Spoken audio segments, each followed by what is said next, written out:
네, 여러분 안녕하세요. 군뜹니다. 자, 지문 분석 시작하도록 할게요. 자, 문제는 네이버 카페에 올려져 있어요. 그래서 제가 이 영상 밑에 링크를 올려드릴 테니까 그 링크 따라 가셔가지고 카페 가셔서 문제 다운 받아 보시고 먼저 영상 보기 전에 문제를 먼저 풀어보시고 이 영상을 보시면 더 도움 많이 되실 것 같습니다. 자, 시작하도록 할게요. 조세에 대해 나왔네요. 조세. 세금을 징수하는 거죠. 조세는 국가의 재정을 마련하기 위해 경제 주체인 기업과 국민들로부터 거두어들인 돈이다. 자, 조세의 정의가 나왔어요. 정의가 나왔고요. 그런데 국가가 조세 전환을 하는 거죠. 국가가 조세를 강제로 부과하다 보니 경제 주체의 의욕을 떨어뜨려 경제적 순손실을 초래하거나 조세를 부과하는 방식이 공평하지 못해 불만을 야기하는 문제가 나타난다. 경제적 순손실, 그 다음에 공평. 자, 따라서 조세를 부과할 때는 조세의 효율성과 공평성을 고려해야 된다. 자, 그러면 자, 앞으로 조세 효율성이랑 공평성에 대해서 나오겠죠. 설명을 해주겠죠. 왜냐하면 조세를 부과할 때는 이 조세의 효율성과 공평성이 고려해야 된다고 했기 때문에 조세의 효율성과 공평성이 나올 수밖에 없죠. 자, 아래 보니까 쭉 나왔죠. 조세의 효율성. 자, 그 아래 문단 보니까 조세의 공평성. 딱딱 떨어지죠. 이렇게 잘 만든 문제일수록 군더더기 없이 딱딱 지문이 완벽하게 떨어지게 됩니다. 그러니까 정말 군더더기 없이 잘 짜여진 문제라고 할 수 있죠. 자, 조세의 효율성에 대해서 먼저 알아볼게요. 자, 상품에 소비세를 부과하면 상품의 가격이 상승. 가격이 상승하면 어떻게 돼요? 소비자가 상품을 적게 구매하게 되죠. 왜냐면 비싸니까. 그래서 상품을 통해 얻는 소비자의 편익이 줄어들게 되고 생산자의 상품을 팔아서 얻는 이윤도 줄어들게 당연하죠. 물건이 비싸면 사람이 적게 구매하게 되고 적게 구매하면 생산자도 그만큼 이득을 못 취하는 거죠. 그래서 소비자와 생산자가 얻는 편익이 줄어드는 것이 경제적 순손실이라고 하는데 이게 바로 조세로 인하여 경제적 순손실이 생기면 경기가 둔화될 수도 있대요. 그래서 이처럼 조세를 부과하게 되면 경제적 순손실이 불가피하게 발생하게 되므로 이를 최소화하기 하도록 조세를 부과해야 조세 효율성을 높일 수 있다. 그래서 조세의 효율성이 이렇게 중요하구나. 네. 효율성 때문에 조세를 조절하는 게 굉장히 중요하다. 왜냐하면 경기가 둔화될 수도 있기 때문에 경기에 직접적으로 영향을 미치기 때문에 조세를 잘 효율적으로 관리해주는 게 굉장히 중요하다라는 게 이 문단의 핵심이었어요. 자, 그래서 그 다음 문단 가볼게요. 조세의 공평성이 나왔네요.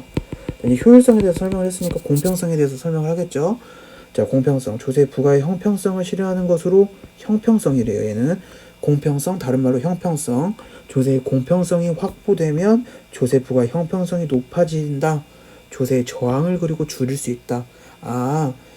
조세의 공평성이 확보가 되면 조세 부의 형평성, 평등하게 형평성이 높아져서 조세 저항을 줄일 수 있다. 또 자세하게 또 설명을 해주겠죠. 그러니까 좀 단번에 이해를 안 되더라도 이렇게 설명문 형식은 그 다음에 꼭 설명을 해줘요. 그래서 조금 이해가 안 되더라도 넘어가시면 됩니다. 굳이 막 이해가 안 된다고 해서 그렇게 계속 잡을 필요는 없어요. 왜냐면 그 다음에 예시로 설명을 해주거나 아니면 좀 더 풀어서 설명을 꼭 해주거든요. 공평성을 확보하기 위한 기준이 나네. 기준으로는 편익 원칙이랑 능력 원칙이 돼요. 편익이랑 능력 원칙 두 가지가 소개가 됐네요. 자, 편익 원칙에 대해 그럼 당연히 설명을 해주겠죠. 편익 원칙하고 능력 원칙이 있다고 했으니까 조세를 통해 제공하는 도로나 가로등과 같은 공공재 별표가 쳐져 있는 걸로 봐서는 아래 이렇게 설명을 또 해줬습니다. 모든 사람이 공공으로 이용할 수 있는 제한화 서비스. 자, 또 친절하게 도로나 가로등이라고 이렇게 얘기도 해줬죠.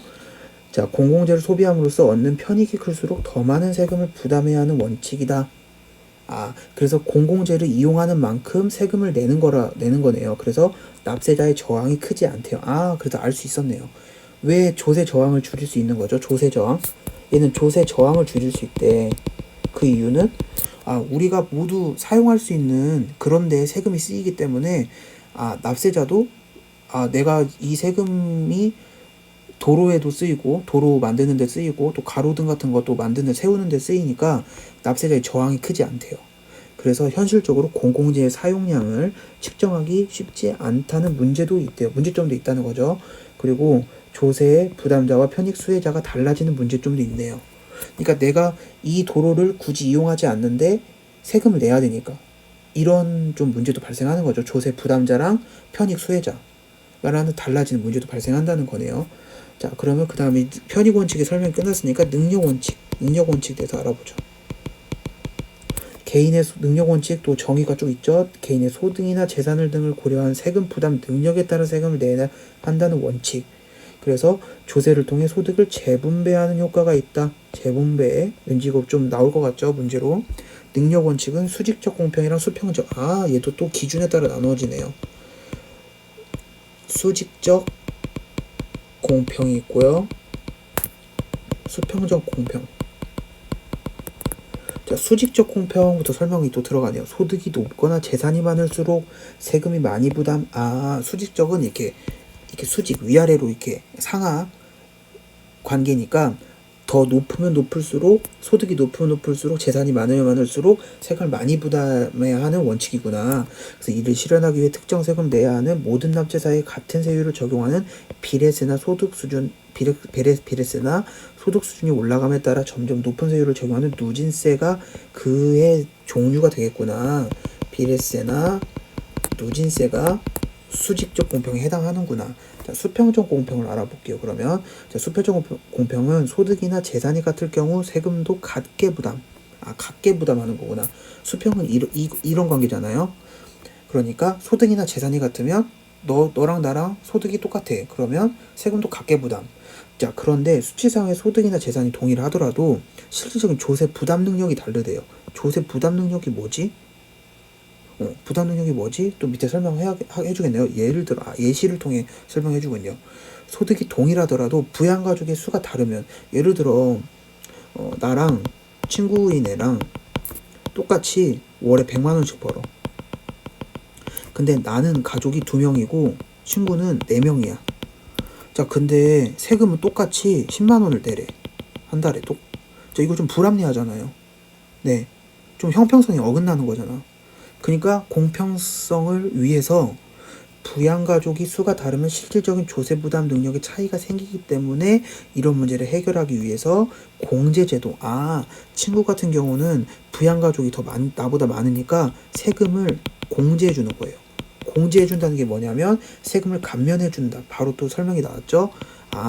얘한테는 좀 세금을 깎아주는구나. 깎아준다. 네, 이렇게 이해할 수 있겠네요. 자, 그래서 우리가 어떻게 보면 그 기준에 따라서 나눠놨죠. 네, 여러 가지로 나눠놨잖아. 그걸 한번 제가 정리를 해볼게요. 자, 조세, 일단 이 지문의 핵심적인 제목을 한번 찾아볼까요? 제목이 뭐겠어요? 조세를 부과할 때 고려해야 할 요인에 대해서 쭉 설명을 해주잖아. 그죠? 첫 번째 뭐였어요? 첫 번째 조세의 효율성에 설명을 해줬죠. 효율성은 뭐죠? 조세가 부과가 되면 경제적 순손실이 일어나기 때문에 이거를 최소화하기 위해서 효율성이 필요한 거고요. 두 번째, 조세의 공평성은 뭐예요? 조세 부과의 형평성을 실현하기 위해서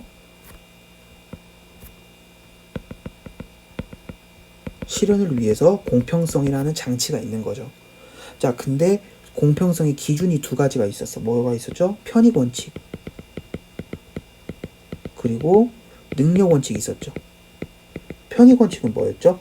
공공재 모든 사람이 공동으로 이용할 수 있는 아까 도로나 가로수 같은 거, 자, 가로등 같은 거 공공재를 사용하는 만큼 세금을 내는 거야. 네가 이 도로 사용하니까 세금 내. 이런 거죠. 자, 능력 원칙은 뭐예요? 능력에 따라 세금을 내는 거야. 네가 능력이 더 많고 소득이 많으면 세금을 더 내고. 자, 그걸 또 나눠놨죠. 얘도 또 나눠지죠. 수직적 공평이랑 수평적 공평. 수직적은 뭐였어요? 말 그대로 위아래. 소득이 많으면 세금을 더 많이 내는 누진세랑 아까 뭐가 있었죠? 비례세가 있었고요. 자, 수평적 공평에는 소득이나 재산이 같은 경우에는 세금을 같게 매기는 거야. 근데 여기에 또 문제가 생긴다고 했잖아. 부양가족이 많은데 세금이 똑같이 소득이 똑같다는 이유로 세금 똑같이 내. 그러면 이게 좀 형평성이 어긋나잖아. 그렇기 때문에 그런 사람들에게는 어떻게 해준다? 공제제도를 해준다. 공제제도는 세금을 감면시켜준다. 자, 이렇게 우리가 하나로 정리할 수 있겠네요. 자, 그럼 문제로 들어갈게요. 자, 윗글에 대한 설명으로 가장 적절한 것은 상반된 두 입장을 비교 분석한 후 이를 절충하고 있다. 자, 조세가 필요하다. 아니야, 조세 필요 없어. 이렇게 두 가지 상반된 의견으로 내용을 비교하고 있나요? 아니죠. 이런 내용은 아니었잖아. 그죠? 대상을 기준에 따라 구분하니 그 특성을 설명하고 있다. 딱 이거죠. 2번이죠. 대상을 처음에 어떻게 했죠? 효율성이랑 공평성을 나눠지고 그 다음에 그 공평성의 기준으로 편의원칙이랑 능력원칙 이렇게 기준에 따라서 편의원칙, 능력원칙 그리고 수직적 공평이랑 수평적 공평으로 기준을 서로 나눠가지고 설명하고 있죠. 그래서 답은 2번이죠. 자, 3번 대상의 개념을 유사한 대상에 빗대어 이것도 아니죠. 그리고 통념을 반박하면 대상이 가진 속성을 새롭게 조명? 아니죠. 시간의 흐름에 따라 설명하고 있어요? 아니죠. 답은 2번입니다. 자, 그리고 기억과 니은에 대한 설명으로 적절하지 않은 것은 기억이 뭐죠? 기억이 조세 효율성이고 니은이 조세 공평성이었어요. 자, 얘는 효율성이고 얘는 공평성. 자, 기억은 조세가 경기에 미치는 영향과 관련이 있다.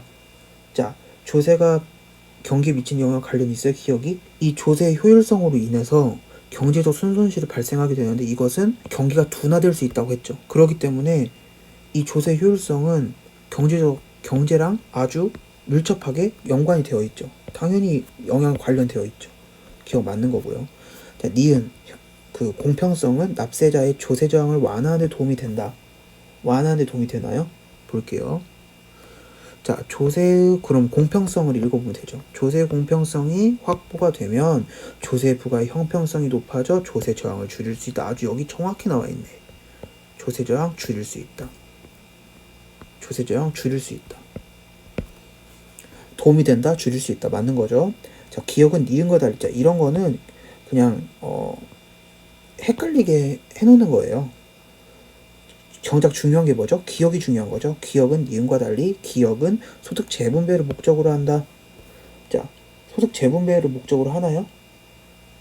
소득 재분배를 목적으로 한 게 뭐였지? 소득 재분배 이거 시험 문제 아까 나올 것 같다고 했죠. 어딨어? 소득 재분배 여기.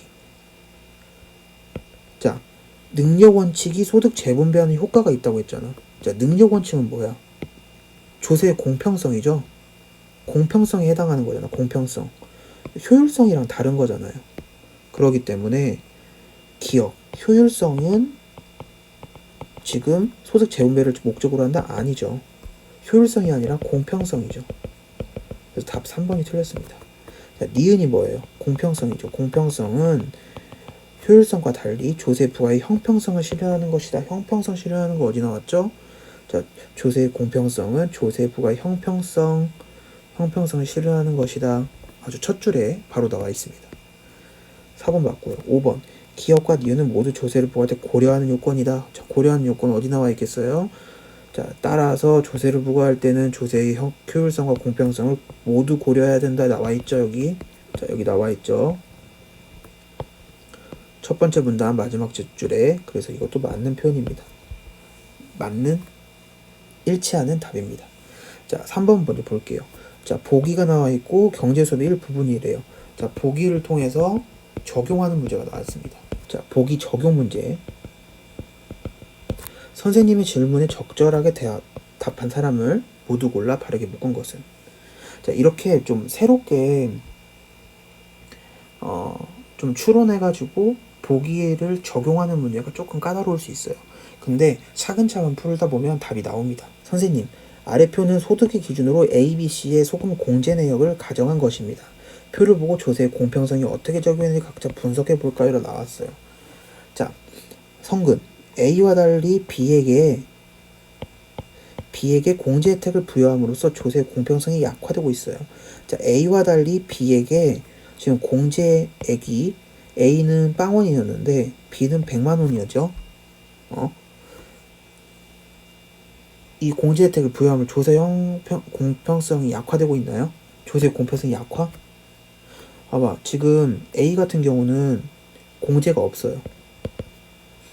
근데 B는 소득이 같은데 부양가족이 있다는 이유로 공제가 된 거야. 공제는 뭐야? 세금 감면.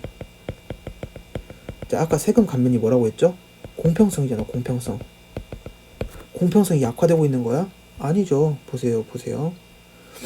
조세의 공평성은 조세부가 형평성을 실현하는 것으로 조세의 공평성이 확보되면 조세부가 형평성이 높아져 조세를 줄일 수 있다.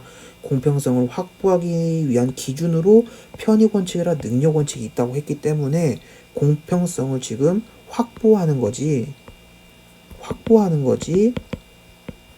약화시키는 거 아니죠. 그래서 성근은 틀렸습니다. 수지. B가 A와 달리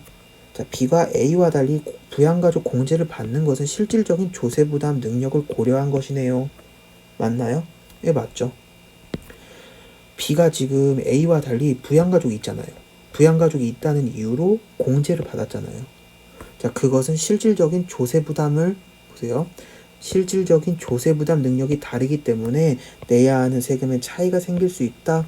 그래서 이런 문제를 해결하기 위해서 실질적인 조세부담 능력이 차이가 생기기 때문에 이 문제를 해결하기 위해서 공제제도를 통해 조세부담 능력이 적은 사람의 세금을 감면해주기도 한다. 아주 여기 정확히 써져 있죠. 그래서 이것도 맞는 표현입니다. 니은 맞았어요. 수지 맞았어요. 현욱. B와 C의 납부액 차이. B와 C를 비교할까요? 자, 납부액의 차이가 있죠. B가 C보다 C가 더 많이 버네. 더 많이 벌기 때문에 세율도 올라가고요. 5에서 10으로 2배 올랐죠. 그래서 납부액도 50만 원인데 300만 원으로 껑충 올랐어요. 자, 이렇게 된 것은 편익원칙을 적용한 건가요? 자, 아까 뭐라고 했어요? 소득이 많으면 많을수록 세금을 더 내는 거잖아. 볼게요. 자, 소득이 많으면 많을수록 세금을 더 내는 게 뭐야? 능력에 따라 세금을 매기는 거잖아요. 어딨어? 능력 원칙. 개인의 소득이나 재산 등을 고려한 세금 부담 능력에 따라 세금을 내야 되는 원칙. 그래서 소득이 높거나 재산이 많을수록 세금이 많이 부담해야 되는 거 능력 원칙이죠. 편익 원칙은 뭐였어? 지금 여기서 설명하는 편익 원칙은 공공재잖아. 공공재. 그러니까 우리 모두 공동으로 사용하는 도로나 뭐 가로등이나 가로수 이런 거, 그런 걸 적용해서 세금 징수한 거예요? 아니죠. 편익 원칙이 아니라 바로 능력 원칙입니다. 그래서 현욱은 틀렸고요. 유미 볼게요. B의 세율은 5%예요. 그리고 C의 세율은 10%야. 이것은 세율이 다른 이유는 뭐예요? 수직적 공평. 아까 말했죠. 능력 원칙 중에 두 가지 있다고 했죠. 수직이랑 수평. 수직이 뭐죠? 수직? 세금을 더 많이면 내면 소득이 많으면 많을수록 세금을 더 많이 내는. 당연히 C가 B보다 1,000만 원을 더 벌었어. 그렇기 때문에 세율이 올라가게 되고 5% 10% 차이 나는 이유는 수직적 공평을 적용을 해서 누진세가 적용된 결과겠네요. 수직적 공평의 종류에 누진세 있다고 했죠. 누진세. 자, 지문으로 한번 올라가 보겠습니다. 자, 수직적 공평 여기를 읽어보면 되겠네. 소득이 높거나 재산이 많아서 세금을 많이 부담해야 된다. 맞죠? C가 더 많이 벌었죠. B보다. 이를 실현하기 위해서 특정 세금을 내야 하는 모든 납세자에게 같은 세율을 적용하는 비례세 또는 소득 수준이 올라감에 따라 점점 높은 세율을 적용하는 누진세. 이 경우는 소득 수준이 점점 올라갔으니까 누진세를 적용한 거네. 그래서 유미도 맞았습니다. 그래서 답은 수지, 유미 해가지고 니은, 리을이 되겠네요. 여기 니은, 리을 여기 있구나. 네, 이게 되겠습니다. 자, 여러분, 그래서 지문 분석이 굉장히 중요합니다. 두세 문제 하루에 꼼꼼하게 지문 분석을 하게 되면 여러분이 문단에 있는 키워드, 이 키워드 잡는 게 굉장히 빨라져요. 그래서 여러분이 문제를 풀었을 때, 이게 물어보는 지금 이 키워드가 지문에 어디에 있는지 여러분이 빨리빨리 찾아갈 수 있는 힘을 키워줍니다. 찾는 힘을 굉장히 올려주고 있어요. 그러니까 여러분 이거는 공부할 때 해야 되는 거고요. 시험 볼 때는 여러분 이러면 절대로 안 돼요. 지금 제가 이거 세 문제 풀 때 거의 10분 넘게 걸리거든요. 여러분 시험장에서 이렇게 하나하나 일일이 분석하시면 안 되고, 시험장 가서는 쭉 지문을 읽으면서 키워드만, 제가 이렇게 네모 표시나 세모 표시나 동그라미 표시로 한 거 있죠. 이렇게 키워드만 삭삭삭 체크를 하고 쭉쭉 넘어가는 거예요. 그러니까 이렇게 공부를 잘 해놓잖아요. 사전에 이게 키워드 잡는 연습을 잘하면 시험장에서 실제로 풀 때 눈에 키워드만 보이게 돼. 자, 그러면 키워드 중심으로 지문을 읽게 되면 어떤 효과가 있냐? 키워드가 아닌 덜 중요한 부분은 빨리빨리 스킵하면서 생략하면서 지문을 읽어 내려갈 수 있어요. 그래서 스피드가 굉장히 올라갑니다. 그러니까 이 장점이 굉장히 높아요. 그래서 여러분들 연습하실 때 두세 문제씩 지문 분석 하나하나 꼼꼼하게 하셔가지고 하나하나 푸는 연습하시고, 그 다음에 문제도 왜 기억은 1번은 왜 맞고 틀리는지, 2번은 왜 맞고 틀리는지 그 근거 있죠. 그 선지에 대한 근거를 꼭 지문에서 찾는 연습을 하셔야 돼요. 그러니까 근거가 무조건 지문 안에 다 들어있어요. 그렇기 때문에 이 근거를 지문으로 올라가셔가지고 쭉 올라가셔서 찾는 연습을 계속적으로 반복해서 하시면 문제 읽는 속도도 굉장히 빨라지고요. 그리고 정답 맞추는 정확도도 굉장히 올라갑니다. 그래서 오늘 여기까지 하겠고요. 문제는 네이버 카페에 제가 올릴 예정이고, 우리 도움이 되셨다면 좋아요, 구독, 알람 설정 꼭 눌러주세요.